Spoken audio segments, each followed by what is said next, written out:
इशारा ना समझे तो मुरादाबाद का इसका मतलब कि मिट्टी के साथ लोग बदल गए हैं। तब बलिया भी कहता है, तब बलिया भी कहता है अपने दिमाग का इलाज करा लो। ईमान वाला जब तक बाकी रहेगा अपने घरों की हिफाजत करे या न करे, भारत की सरहदों की हिफाजत रोज करेगा। सुभान अल्लाह, सुभान अल्लाह। और आज के शबे बारात में आए हुए मेरी कौम के नौजवानों, बलियावी का एक पैगाम लेकर जाओ। अगर ईमान वाले की औलाद हो तो जमाने को अपने अमल से बताओ। क्या बात है वाह। अगर मुरादाबाद कुर्बो जवार गिरदो नवाह या तुम जहां हो वहां, जी सुभान अल्लाह, किसी धर्म के, किसी समाज के, किसी कबीले के, किसी कौम के, किसी बिरादरी की बेटी की आबरू अगर खतरे में दिखे, उस वक्त तुम कायर की तरह पतली गली मत पकड़ लेना। क्या बात, बल्कि जान पर खेलकर उस बेटी की आबरू बचा लेना। सुभान अल्लाह, सुभान अल्लाह। ताकि दुनिया के उन मोहल्लों में है, उनके मोहल्लों में ये बात गूंजे कि औरों के बीच बेटियां महफूज रहे ना रहे, मुस्तफा के गुलामों के बीच में बेटियों की इज्जत की हिफाजत। सुभान अल्लाह, सुभान अल्लाह। नाराए तकबीर, नाराए रिसालत, शहंशाह दो आलम कॉन्फ्रेंस। सुभान अल्लाह, सुभान अल्लाह। मौत आदमी की होती है, बेशक, मिशन की नहीं। मरता इंसान है, मिशन नहीं मरता, मिशन नहीं मरता। लेकिन गैरों ने नहीं, यार तुमने मारा, तुमने। जी प्लीज ए बेटे ऐसा नहीं करो, ऐसा नहीं करते। या तो घर जाके सो जाओ। नहीं नहीं, अरे उसको क्यों जगा रहे हो, लेटे रहने।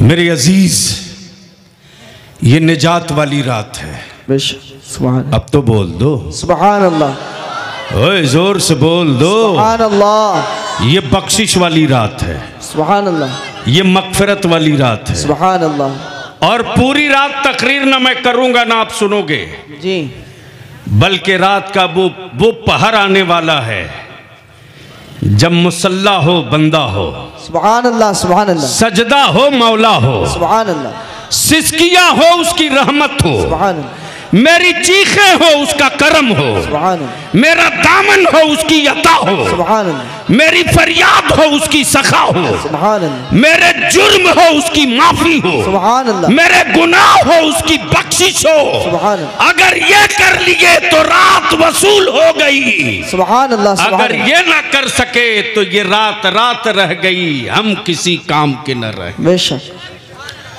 इसलिए थोड़ी देर बलियाबी की गुफ्तगू का ये हिस्सा बर्दाश्त कर लो। आज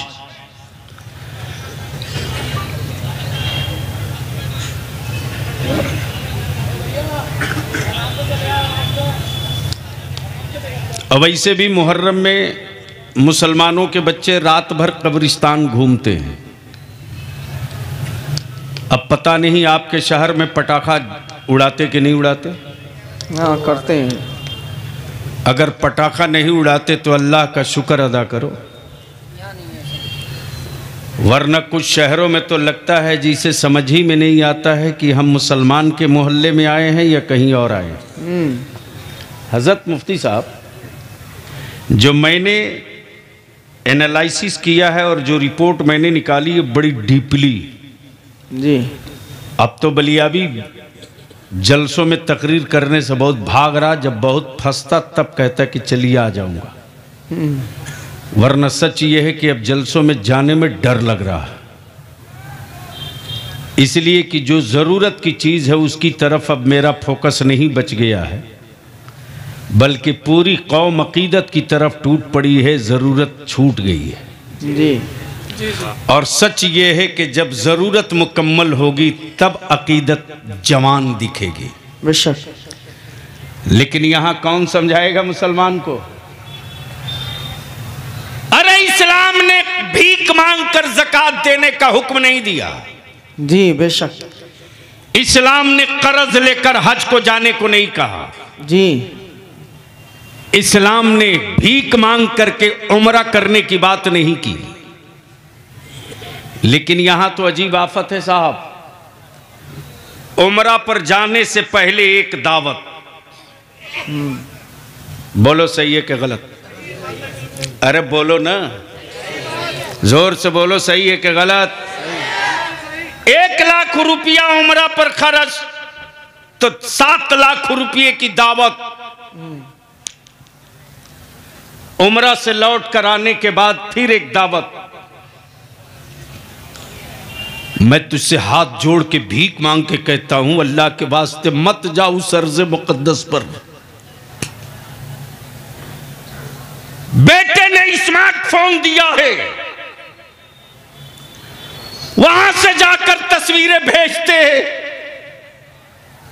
खाने काबा पीछे तस्वीर सेल्फी, रोज़े रसूल पुश्त पे सेल्फी। तू नहीं गया था तो अच्छा था रे, तू नहीं गया था तो अच्छा था। कम से कम मेरे आका करीम के रोजे की तरफ तेरी पीठ तो नहीं थी ना। कम से कम अल्लाह के मुकद्दस काबा की तरफ तेरी पीठ तो नहीं थी ना। तू नहीं गया था तो अच्छा था। मेरे अजीज, क्यों चीख रहे हो कि हुकूमतें तुझ पर जुल्म कर रही है? झूठ। अपनी नस्लों पर जुल्म तुम कर रहे हो। तुम अपनी नस्लों के कातिल आप हो। आप अपनी नस्लों पर जुल्म के थप्पड़ रोज मार रहे हो। वरना आज भी मुसलमान की बात छोड़, इस्लाम की धमक ऐसी है कि आज दुनिया के सारे मजाहिब के लोग अमेरिका में बैठकर रिसर्च कर रहे हैं। गरीबी में मुसलमान सबसे आगे, बेरोजगारी में मुसलमान सबसे आगे, बेकारी में मुसलमान सबसे आगे, पंचर की दुकान सबसे ज्यादा मुसलमान की, मुर्गी की दुकान सबसे ज्यादा मुसलमान की, रोड पर पथेरी और रेड़ी की दुकान सबसे बेशी मुसलमान की, गांव में मिस्त्री बनकर घूम रहा मुसलमान, टाइल्स और मार्बल फिट करने वाला मिस्त्री मुसलमान, मकानों की सेंटरिंग ठोकने वाला मुसलमान। मेरे अजीज, फिर भी कुफ्र परेशान है, फिर भी अमेरिका हैरान है। हजरत, जब ये रिपोर्ट आई है 3 साल पहले तो मेरी बाँछें खिल गई। जी हजरत। और एतकाद और यकीन इस कदर चट्टान की तरह हो गया कि अब दुनिया की कोई ताकत उस चट्टानी हिम्मत, बलियाबी के चट्टानी हिम्मत को मुतज़लज़ल नहीं कर सकती। जब कुफ्र ने पूरी दुनिया का सर्वे कर लिया और इस नतीजे पर पहुंचे, गरीब मुसलमान, कमजोर मुसलमान, लुटा हुआ मुसलमान, जिन शहरों में कारोबार करके कुछ चमक लावे तो दंगे की डंड लाठी से कमर तोड़ दी जाए मुसलमानों की, फिर भी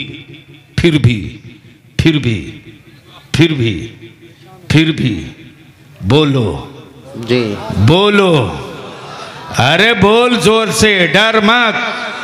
फिर भी न नबी के शहर की इज्जत कम हुई, न मक्के के देखने की तमन्ना खत्म हुई, न इनका दस्तरखान छोटा हुआ, न इनकी मस्जिदें कम हुई, न इनके मदरसे बंद हुए।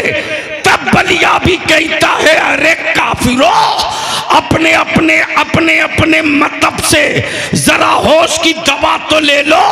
इस्लाम के दुश्मनों, आज भी ईमान वालों की बेटियों की गैरत जिंदा है। जी जी, सुभान अल्लाह, सुभान। भारत में भूख से कोई न मरे, इसके लिए बहुत स्कीम चली।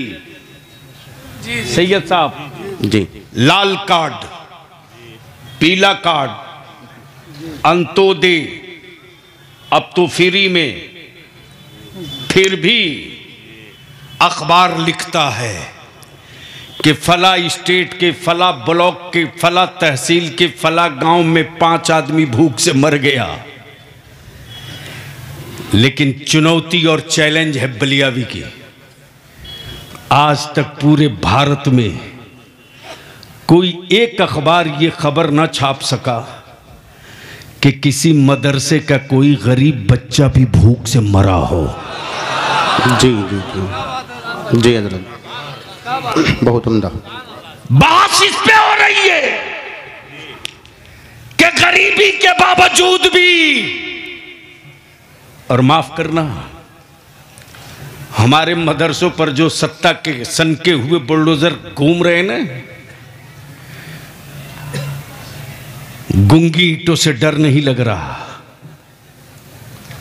पढ़ने वाले मदगरीब बच्चों से डर नहीं लग रहा, कुफ्र को डर लग रहा इस्लाम से। जी जी जी, कुफ्र सहमा हुआ है इस्लाम से। जिन शहरों में सच्चे मुसलमान की ज़ियारत हो जा रही है, उन शहरों में जलसे की जरूरत नहीं पड़ रही है। मुस्तफा वाला जिधर से गुजर जा रहा है, उधर से इस्लाम की नई किरण खिंच के दिखाई देने लगी। बेशक बेशक, सुभान अल्लाह। इसलिए कि मुसलमान तुझसे बेशी कुफ्र ने इस्लाम को पढ़ा है रे। आजकल मुसलमान पहचाना कैसे जा रहा है? शादियों से। बोलो सही है कि गलत? जोर से बोलो। अच्छा एक बात बताओ कि आपके यहाँ जो बेटा है वह आप ही का है, बेटा है कि जानवर है?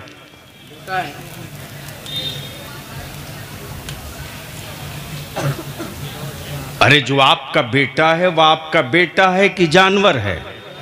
बेटा। अब आप धीरे बोल रहे हो तो है तो छाती ठोक के बोलो कि बेटा है, डर के क्यों बोल रहे? जी बेटा। क्या है? अरे जोर से बोलो, क्या है? बेटा है। झूठ बोल रहे हो।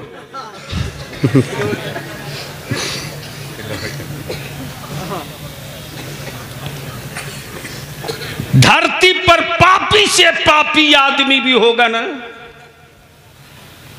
तो जानवर बेचता है, बेटा नहीं बेचता। जी जी जी जी, या तो बेटा बोलना बंद करो या बेटे को बेचना बंद करो। जी हजरत, बहुत खूब, बहुत उम्दा। अदारे शरिया की जो तहरीक बेदारी चल रही है हजरत सैयद साहब, हम तो यहाँ भी अपने अइम्मा से इल्तिजा करेंगे, हजरत परवाह मत कीजिए जमाने की। जी, बेशी नहीं 20-25 मसाजिद के अइम्मा एक जगह सर जोड़ के बैठ जाएं, तो जब बिहार और झारखंड के जंगल में इनकलाब आ सकता है, तो ये तो सदरुल अफाजिल की मिट्टी है। जी जी, और मैं जानता हूं कि मेरे बच्चे हमसे अलग नहीं हैं। इतने भोले, इतने अकीदतमंद किसी मजहब के पास फौज नहीं है। सैयद साहब, कभी कभी तो मैं फूट फूट के रोने लगता हूं अपने बच्चों की अकीदत देखकर। हमारे आलिमों ने कहा मदरसा बनाना है, मेरी कौम के बच्चों ने कहा हजरत मेरा घर बाद में बनेगा, 50 बोरी सीमेंट ले लो। जी, हमारे आलिमों ने कहा मस्जिद बनानी है, मेरी कौम के लोगों ने कहा हजरत मेरा मकान बाद में ढलेगा, 50-100 बोरी सीमेंट ले लो, एक गाड़ी रेती ले लो, 1000 ईंट ले लो, मेरा घर बाद में बनेगा, पहले अल्लाह का घर बना लो। बेशक, सुभान अल्लाह, सुभान अल्लाह। आज भी मेरी जमात का कोई मुत्तकी परहेजगार आलिम, आज भी मेरी जमात का कोई जिम्मेदार आलिम अगर चारपाई से उठना चाहता है तो मेरे बच्चे दौड़कर अपने आलिम की जूती सीधी करते हैं। आज भी मुसलमान तेरा बलिया भी एमपी था, विजिट में मैं गया था, पुंडुचेरी, ये समंदर का, ये हिंदुस्तान का आखिरी खित्ता है, ये वही वो पुंडेचेरी का इलाका है जहां से सुनामी उठी थी। जी। अरब के रास्ते, अरब की वादी से इस्लाम के मुबल्लिगीन का काफिला कश्ती के जरिए उसी पुंडेचेरी से दाखिल हुआ था भारत में, जहां से सुनामी उठी थी। हजरत मुफ्ती साहब जी। आलम ये कि मैंने जब चीफ सेक्रेटरी पुंडेचेरी गवर्नमेंट से पूछा कि भाई मेरे सुनामी कहां से उठी थी, उसने दिखाया रात के वक्त एक चिराग, बोला वो किनारे है समंदर के साहिल पर। मैंने कहा वहां आबादी कैसे है? अगले ने जवाब दिया मौलाना वहां एक दरगाह शरीफ है। अब तो बोल दो मोहब्बत से सुभान अल्लाह। ओए जोर से बोल, जोर से बोल सुभान अल्लाह। क्या कहा? क्या कहा? मज़ार शरीफ है जी। मैंने कहा कल मैं उस मज़ार शरीफ पर चलना चाहता हूं, क्या आप चलोगे? उसने कहा साहब सुबह सवेरे 7 बजे मैं हाजिर हो जाऊंगा, ले चलूंगा। जी। जब मैं पहुंचा तो मैं तो वहां, आज भी वो मंजर मेरी आंखों में वैसे ही कैद है। जब मैंने पूछा कि सुनामी की लहर उठी तो विधानसभा की छत डूब गई, ये मज़ार कैसे सलामत रहा? ये मज़ार कैसे सलामत रहा? जी। चीफ सेक्रेटरी था आपके हैदराबाद का, उसने कहा जो मैंने तारीख पढ़ी है तो यही पढ़ा है कि ये किसी हिंदी का मज़ार नहीं है, बल्कि मदीने से आए हुए आपके रसूल के किसी सहाबी की कब्र है। सुभान अल्लाह, सुभान अल्लाह। बहुत उम्दा हज़रत, क्या अल्लाहु अकबर। मेरे अजीज, बलिया भी तुझसे तेरी औलादों के लिए सिर्फ 5 साल मांग रहा है। 75 साल तूने वोट जिसको दिया दिया, आगे जिसको देना होगा देना। बलिया भी तुझसे वोट और दौलत नहीं मांग रहा, तुझसे तेरी बेटे की औलादों का मुस्तकबिल मांग रहा, तुझसे तेरे बेटों का भविष्य मांग रहा। सिर्फ 2 काम कर दे मुसलमान, सिर्फ 2 काम कर दे, सिर्फ 2 काम कर दे। निकाह को सस्ता कर दे। तवज्जो, निकाह को सस्ता कर दे। और मैं ये जान रहा हूं कि जहेज, नकदी, तिलक की लानत गरीब के छप्पर से नहीं रे, अमीरों की हवेली से आई है, अमीरों की कोठी से ये लानत निकली है। और जिस दिन मुरादाबाद के हर मोहल्ले के अमीर सर जोड़ के बैठ जाएं, उस दिन बलिया भी अपनी कौम के गरीबों की बेटियों की आबरू की भीख हुकूमतों से नहीं मांगनी पड़ेगी। मेरी कौम की बेटियों की भीख, इज्जत और आबरू की हिफाजत खुद ब खुद हो जाएगी। मालूम है मुफ्ती साहब, इस वक्त अगर किसी गरीब के घर बेटी पैदा होती है तो वो तबीयत से खाना नहीं खाता। मुफ्ती साहब बेशी नहीं, अभी 1.5 महीना पहले का वाकया, 1.5 माह पहले का वाकया, 1.5 माह पहले का वाकया। मैं गाड़ी में बैठा हुआ था, गाड़ी में बैठा हुआ था, अचानक एक लड़के की नज़र मेरी गाड़ी पे पड़ गई और दौड़ के आया। फल की दुकान थी। बोला हजरत खबर नहीं की? जो मेरी गाड़ी में पीछे गार्ड बैठा हुआ था वो गेट खोला, बोला कि टाइम ज़्यादा नहीं है बस। मैंने कहा नहीं रुक जाओ। जब गार्ड बाहर आ गया, नीचे उतरा मैं, एक इंसान, दाढ़ी तो नहीं थी, टोपी भी नहीं थी, मजदूर था। सुनना गौर से, अगर सीने में दिल है तो सुन। जी। आया, मैं बैठे हुआ, उसने सेब की कीमत पूछा क्या हिसाब है? दुकानदार ने कहा कि ऐसा है कि सेब 150 रुपये किलो है। सुनने के बाद बहुत गौर से देखा, सेब की तरफ वापस जाने लगा। मैंने कहा बुलाओ उसको। आया, मैं पूछा नाम क्या है आपका? बताए अब्दुल रशीद। बेशक। मैंने कहा सेब आपने नहीं लिया? बोला उतने पैसे नहीं है, 300 रुपया मजदूरी करके पाया हूं। बेटी मेरी बोली थी अब्बू सेब लेके आना, लेकिन कल हमको काम नहीं मिलेगा। अगर मैं बेटी के लिए सेब लेके जाऊंगा तो कल मेरे घर चूल्हा नहीं जलेगा। उसको किनारे ले गया। मैंने कहा कि दिल खोल कर बताओ। बहुत गौर से देखने के बाद बोला आप मौलाना बलियाबी हो? मैंने कहा हाँ मैं बलियाबी हूं। लिपट गया। बोला अल्लाह तुझको मेरी उम्र दे दे। मैं भी हैरत में था कि आखिर अचानक इसको हो क्या गया, ये मुझे अपनी उम्र क्यों दे रहा। जी। बोला मेरी बेटी जब से पैदा हुई हमने तबीयत से जो तबीयत चाहिए वो आज तक मैं खाना नहीं खा सका हूं। जी चाहता है अच्छा खाना खाऊं, ख्वाहिश होती है बढ़िया खाना खाने की, लेकिन जैसे ही मैं अच्छा खाना सोचता हूं अपनी बेटी की जवानी और रुखसती याद आने लगती है। मैं मजदूर आदमी हूं, जमाने के जालिमों से लड़ने की कसमें खाने वालों, अगर गैरत मरी नहीं है और हयादार मावों का दूध पिए हो